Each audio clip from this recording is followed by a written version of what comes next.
Muito bem.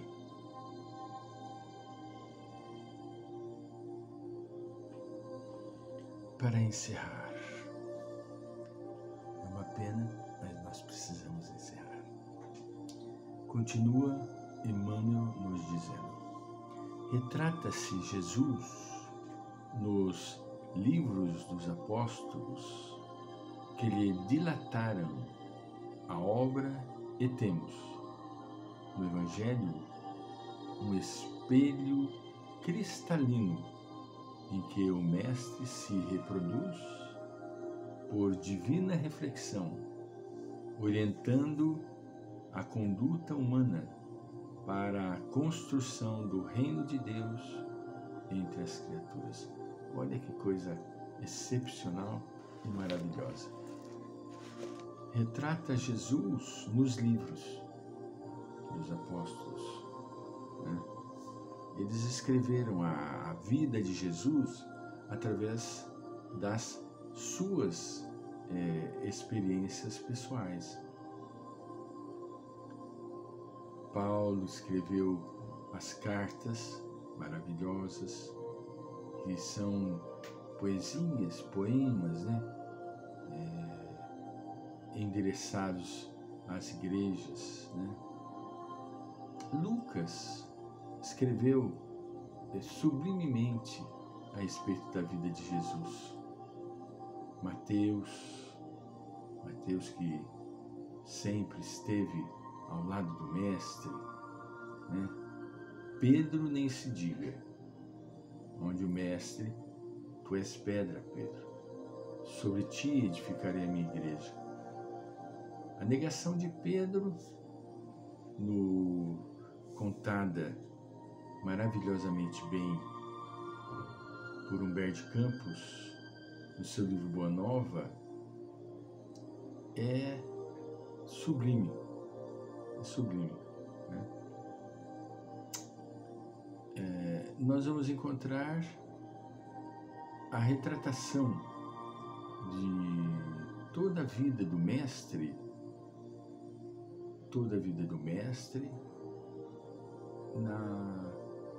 nos ensinos dos seus evangelhos. E no evangelho que nós temos da doutrina espírita, Consolador Prometido, o Espiritismo, e no bojo do evangelho nós vamos encontrar todos os ensinamentos de Jesus pela ótica da doutrina espírita, trazendo-nos grandes e grandes respostas aos nossos questionamentos e às nossas ansiedades. Conhecer, segundo Emmanuel, é patrocinar, olha, prestem atenção, conhecer é patrocinar a libertação de nós mesmos, colocando-nos a caminho de novos horizontes da vida. Olha a importância da instrução, porque a instrução traz o conhecimento. Da instrução nós temos o conhecimento. Então, conhecer é patrocinar a nós mesmos a libertação. Mas como que ele nos liberta, Francisco? Ora, você vai perceber que você não deve ser uma pessoa maledicente, você deve perdoar, você deve respeitar o seu semelhante, você deve respeitar a sua família. Você vai modelando o seu caráter para que se torne um caráter verdadeiro, o caráter de um verdadeiro cristão. Porque veja bem, os próprios apóstolos, eles se arrestaram no sofrimento, porque eles eram pessoas como nós. A grande diferença que havia entre os apóstolos e nós era a vontade.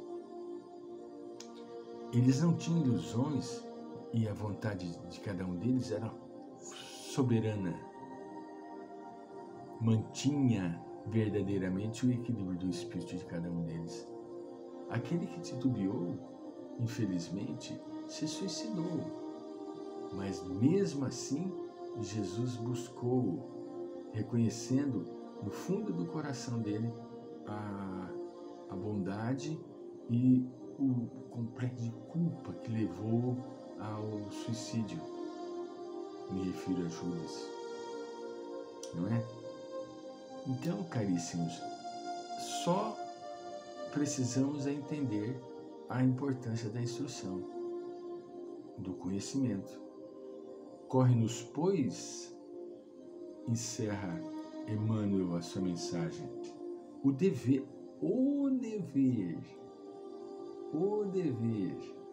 de estudar sempre,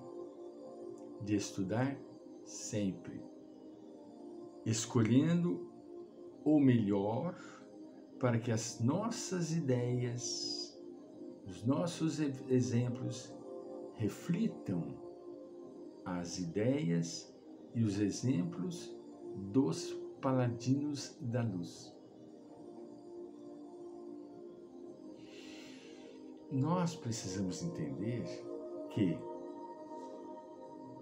como colaboradores do Criador, como co-criadores do Mestre Jesus e do Todo-Poderoso Deus Pai, nós precisamos estar prontos.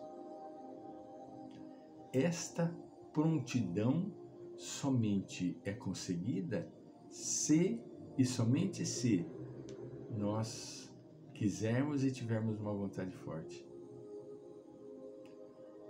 O nosso querer não pode ser um querer titubeante, que quando surge uma ilusão, eu vou deixar, não, eu vou partir para outra. Eu não quero isso para mim. Então, é uma pena. É uma pena porque nós necessitamos de crescer. E só cresceremos através do quê? Do conhecimento. Através da instrução. Conhecer, veja bem, vamos refletir, é patrocinar a libertação da criatura. O conhecimento liberta, o conhecimento liberta.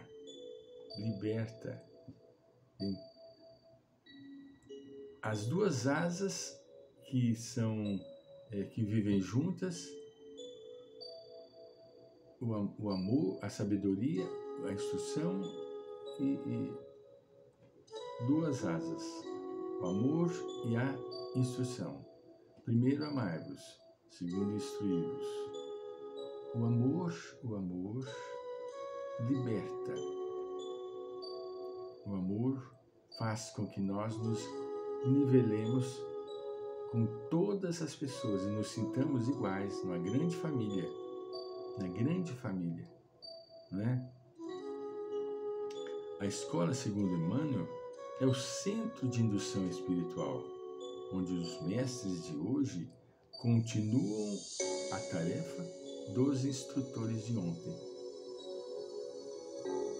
É uma continuidade. Nós estamos dando continuidade. Por isso que não estaciona. Nós podemos parar temporariamente, mas nós vamos tranquilamente sermos induzidos a caminhar. Não conseguiremos ficar parados, estacionados, quietos na nossa zona de conforto. Não. A nossa consciência vai, por assim, com o tempo, despertando e fazendo com que a gente seja impulsionado para a plenitude. A consciência é o árbitro que apita no momento em que nós estivermos de maneira incorreta. Não podemos permanecer adormecidos na totalidade da nossa existência. Não dá. Ninguém consegue. Ninguém. Mesmo aquelas pessoas que nós supomos em limitação espiritual, mesmo essas pessoas que são limitadas psicologicamente falando, elas estão ali exercitando o quadro de evolução da sua vida. Narram-nos os espíritos que os excepcionais se encontram naquela condição de criaturas hebetadas, criaturas de mente limitada, escondidos dos seus perseguidores. Naquele quadro que eles ficam como se não tivesse a lógica, eles estão naquela situação para estarem escondidos dos seus perseguidores do passado. Nós voltaremos. Estamos só no 4º capítulo. São 30 capítulos. Estejamos juntos. Deus nos abençoe hoje, agora e sempre. Obrigado. Uma boa noite a todos.